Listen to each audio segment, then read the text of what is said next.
اب ایران ہمارا بارڈرنگ کنٹری بھی ہے پاکستان کا، تو پاکستان کی فارن منسٹری کی طرف سے کہا گیا ہے کہ وہ نہ اپنی فضائی حدود کو ایران کے خلاف استعمال ہونے دیں گے، نہ اپنی سرزمین کو ایران کے خلاف استعمال ہونے دیں گے، اور نہ اپنی ٹیریٹوریل واٹرز، اپنے سمندری حدود کو ایران کے خلاف حملے کے لیے استعمال ہونے دیں گے۔ اس سے پہلے سعودی عرب، قطر، بحرین جو ہے وہ بھی امریکہ کو اس حوالے سے جناب منع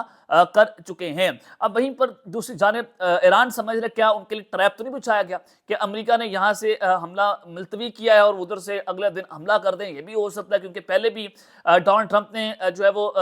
پچھلی جنگ کے اندر بھی یہی کام کیا تھا۔ انہوں نے کہا تھا کہ ہم مذاکرات کے لیے تیار ہیں، مذاکرات شروع ہو گئے ہیں، جیسے ادھر سے مذاکرات شروع کرتے ہیں ادھر سے جناب اٹیک کر دیا جاتا ہے۔ تو بالکل وہی صورتحال ابھی ہمیں دیکھنے کو مل رہی ہے۔ خبر آ رہی ہے کہ Iran is preparing for war. Iran has officially shut down airspace again. Iran نے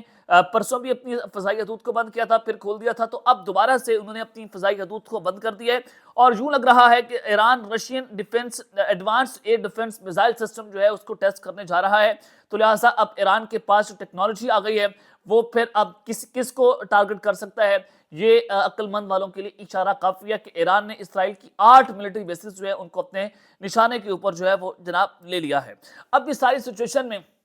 پاکستان اور سعودی عرب کے درمیان بھی دفاعی معاہدہ ہوا تھا کہ جب ایران نے قطر کی العدید ایئر بیس پر اٹیک کیا تھا تو اس وقت تمام جو خلیجی ممالک ہیں ان کی سیکیورٹی کے اوپر سوالیہ نشان کھڑا ہو گیا تھا کہ ہم نے امریکہ کو اپنی سیکیورٹی دی ہے اور یہ سیکیورٹی لیپس ہوا ہے، ہمارے ملک کے اوپر حملہ ہوا ہے، ہمارے ملک کی فضائی حدود جو ہے اس کے خلاف ورزی ہوئی ہے اور یہ امریکہ اس کا ذمہ دار ہے۔ تو اس ساری سچویشن کے اندر پھر سعودی عرب نے فوری طور پر پاکستان کے ساتھ ایک دفاعی معاہدہ کیا جو پوری دنیا کے اندر جس کے ڈنکے بجے کہ ایک ملک کے اوپر حملہ دوسرے ملک کے اوپر حملہ تصور کیا جائے گا، اور پاکستان کی فوج نے حرمین شرفین کا کنٹرول سنبھالا، اور پھر ہماری جو فضائیہ ہے وہ بھی سعودی عرب جناب انہوں نے وہاں پر جو فوجی اڈے ہیں وہاں پر پہنچ گئی ہے، اور ہمارے GF-17 تھنڈر بھی وہاں پر موجود ہیں۔ تو یہ ایک بڑا جو ہے وہ اسٹریٹجک قسم کا معاہدہ ہے جس نے تمام تر جو ہے وہ ممالک ہیں اس کو ہلا کر رکھ دیا تھا۔ تو اب اس حوالے سے جو خبر آپ کو میں دینا چاہتا ہوں کہ صبح ہوتا ہی پاک فوج نے ایران کا کنٹرول سنبھال لیا ہے، بازی پلٹی ہے، اور مسلم ممالک کی نیٹو فوج تیار ہو گئی ہے۔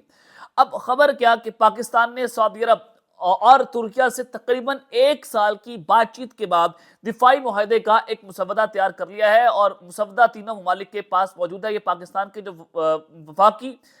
دفاعی پیداوار کے وزیر ہے رضا حیات ہراج، انہوں نے جناب اس پر گفتگو کی ہے برطانوی خبر اجازاں ایجنسی کے ساتھ۔ یہ پاکستانی میڈیا کے ساتھ گفتگو نہیں ہے، انڈین میڈیا کے ساتھ گفتگو نہیں ہے، بلکہ برطانوی ایجنسی کے ساتھ انہوں نے گفتگو کرتے ہوئے کہا کہ تینوں علاقائی طاقتوں کے درمیان یہ ممکنہ گزشتہ سال اعلان کیا گیا تھا کہ پاکستان اور سعودی عرب کے 2 طرفہ معاہدے سے الگ ہے۔ یہ جو پاکستان اور سعودی عرب کا جو ڈیفنس پیکٹ ہے وہ الگ معاہدہ ہے، اور یہ تینوں ممالک کا الگ معاہدہ، یعنی کہ نیٹو کی طرز کا اتحاد جو ہے وہ تینوں ممالک کے درمیان ہونے جا رہا ہے۔ جو خطے کے اندر بدلتی ہوئی صورتحال ہے اس کو لے کر اور ان معاہدے کے مطابق معاہدے کو حتمی شکل دینے کے لیے تینوں ممالک کے درمیان مکمل اتفاق رائے ضروری ہے۔ انہوں نے کہا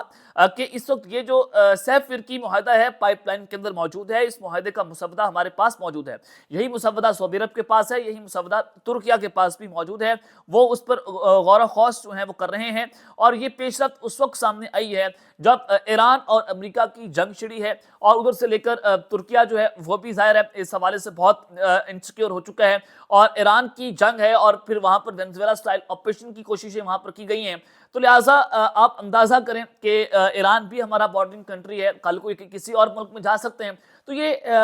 جو ہے وقت کی ضرورت ہے، یہ